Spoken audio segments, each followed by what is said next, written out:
दुर्गा नदी के किनारे बसा एक गांव फूलपुर।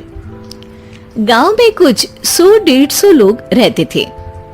अंजलि, जो कि पास ही के जिले में रहती थी और 12वीं पास कर चुकी थी, उसके पिताजी ने बेटी को जल्दी विदा करने के लिए उसकी शादी फूलपुर गांव के मुकेश से करवा दी थी। मुकेश कभी स्कूल नहीं गया था और इस कारण वो पढ़ा लिखा नहीं था और बाकी गांव वालों की हालत भी मुकेश जैसी ही थी। मुकेश के घर में उसके माता पिता भी रहते थे। सासू माँ, मैं बाहर मंदिर तक जा रही हूँ, आधे घंटे में आ जाऊंगी। अरे अभी कहीं जाने की जरूरत नहीं है, चुपचाप जाके रसोई में रात के खाने की तैयारी करो। और ये घूंघट क्यों हटा लिया है तुमने? क्या पता नहीं कि इस गांव में औरतें बिना घूंघट के नहीं रहती। रात में अंजलि छत पर जाकर अपनी मम्मी से बात कर रही होती है। तभी गांव की 3-4 औरतें उसे देख लेती है और दरवाजे पर आकर उसकी सास से शिकायत करने लगती है। और क्या हुआ? अरे छत पे तो देखो, आपकी बहू मटक मटक के किसी से फोन पर बात कर रही है। दिन भर फोन पे लगी रहती है। अरे कल तो मंदिर के पास वो क्या कहते हैं, सेल्फी ले रही थी। शहर की बहू रखना अच्छा शान की बात है, पर देखना इसके लक्षण से ये तो तुम्हारे परिवार को बदनाम ना कर दे। ये पहली बार नहीं था जब सास से गांव के लोगों ने अंजलि की बुराई या शिकायत नहीं की हो। अब तो ये रोज की बात थी। अंजलि ये सब सुन लेती है। जब वो नीचे जाती है तो मुकेश भी वहां आ जाता है। सास कहती है, बेटा, लोग घर आकर शिकायत करने लगे हैं बहू के कामों की। देख लो, पति हो, संयम से रखो इसे। माँ जी, मैं तो अपनी माँ से बात कर रही थी क्योंकि यहाँ कोई बात करने लायक ही नहीं है और अब मैं माँ के पास ही रहूंगी। वहाँ क्या रहना, वहाँ बाहर के लोग तो ठीक है पर घर के लोग भी इज्जत ना दे सके। अरे नहीं नहीं अंजलि, ऐसा नहीं है, धीरे धीरे सब ठीक हो जाएगा, तुम फिक्र ना करो। अरे बस कुछ बोलना ही नहीं है, सर पे चढ़ा रखा है बहू को। सास मुकेश की नरम बात सुन के वहाँ से मुंह चढ़ाकर चली जाती है। मैं तो कहती हूँ हम दोनों शहर चले जाते हैं। मैं पढ़ी लिखी हूँ, मुझे वहाँ नौकरी भी मिल जाएगी और थोड़े दिनों में आप भी वहाँ कुछ काम ढूंढ लेना। अरे नहीं नहीं अंजलि, हम यहाँ ना गांव का खेत, माँ पिताजी को छोड़कर शहर नहीं जा सकते। माँ पिताजी को कैसा लगेगा और गांव वाले क्या सोचेंगे?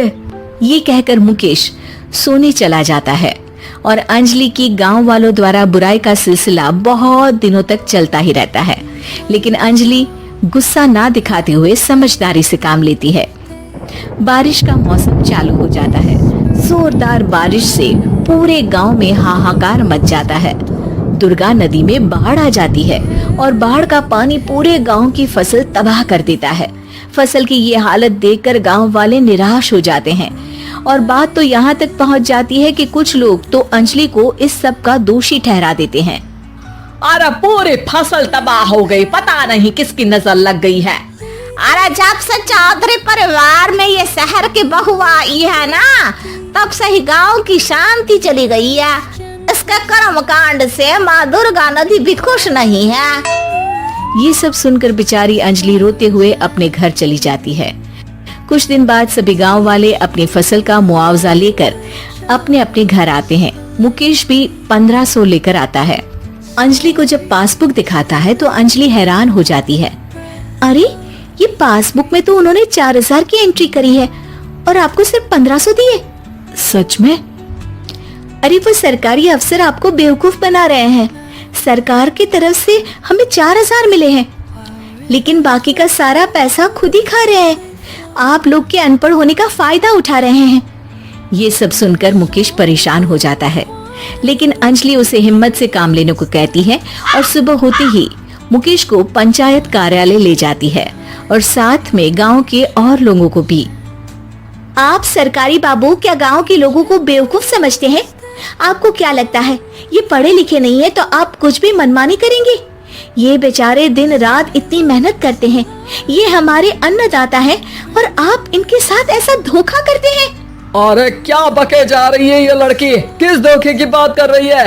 अपने कांड करके नदी माँ को नाराज करके हमारा नुकसान करके इसे चैन नहीं मिला क्या? सरपंच जी, इन सरकारी बाबू ने मुझे बेवकूफ बनाया है और मेरे हिस्से के पैसे खुद चट कर गए। बस ये सुनते ही सरपंच वहाँ से दुम दबाकर भाग जाता है। पता चलता है कि जनपद अधिकारियों ने गांव के सरपंच के साथ मिलकर सबके साथ धोखा किया है। सब लोगों का विरोध शुरू हो जाता है और आखिर में अधिकारी सब गांव वालों के हिस्सों के बचे हुए पैसे उन्हें लौटा देते हैं और कई दिन तक सरपंच गांव में लौटता ही नहीं। अंजलि, तुम नहीं होती तो हम गांव वालों को तो पता ही नहीं चलता कि ये हमें हर बार बेवकूफ बनाते हैं।